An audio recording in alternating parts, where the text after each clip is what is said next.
First of all, we would like to thank the media, our neighbors Singapore and everyone here who have traveled distance to be with us here this afternoon. We had a very good discussion on some of the issues, and of course this press conference is called to update the media on some of the outstanding issues that we have resolved.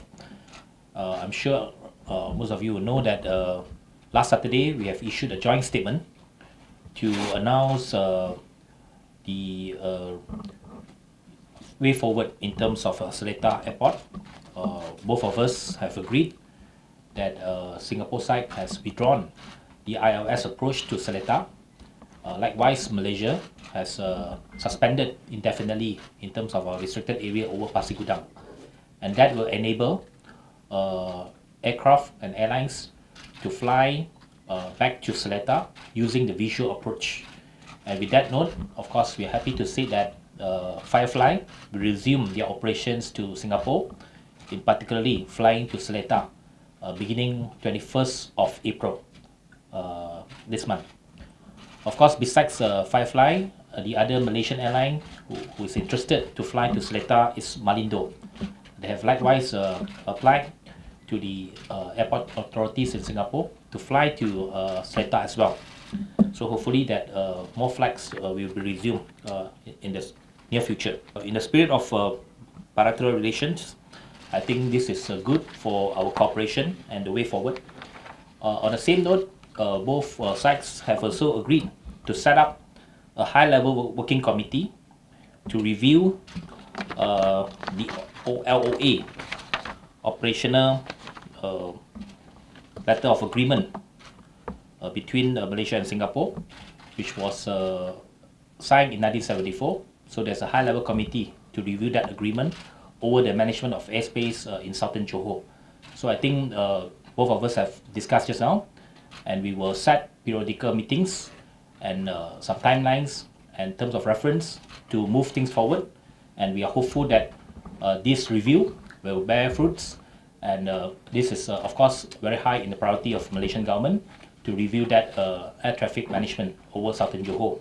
And we thank Minister Khaw for agreeing that this review will be done according to our agreement, as well as to the schedule that we will lay out in the next couple of weeks.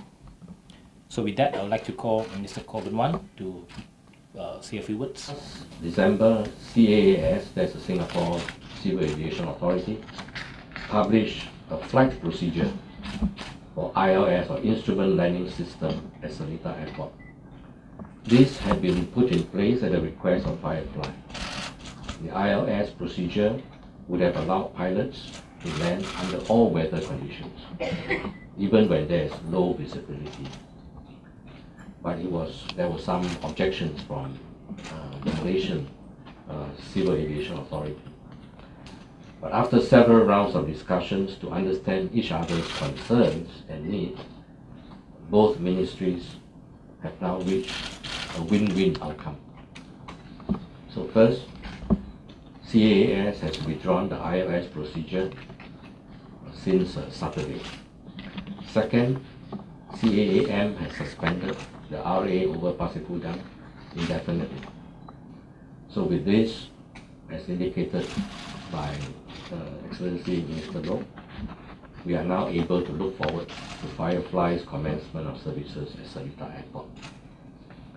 Third, CAAS will continue to work with CAAM to develop an alternative, a GPS-based instrument approach procedures for Seletar Airport. So now that we have withdrawn ILS, we will continue to look at alternative, and both sides agree that I think a GPS-based approach might be more relevant in this case. This is in place of the ILS procedure that Singapore has withdrawn. We will introduce GPS-based instrument approaches from both the north over Pasir Gudang and south over Singapore Island. This is because airplanes take off and land into the wind, and with northeast and southwest wind directions at different times of the year, we need both approaches. This is the issue which we will now finalize now that the issue of ILS and RA is resolved. and we expect to publish the procedures very soon. This will enhance safety for flights using the Seletar Airport. Both Minister Loke and myself also discussed the rapid growth of civil aviation in our region.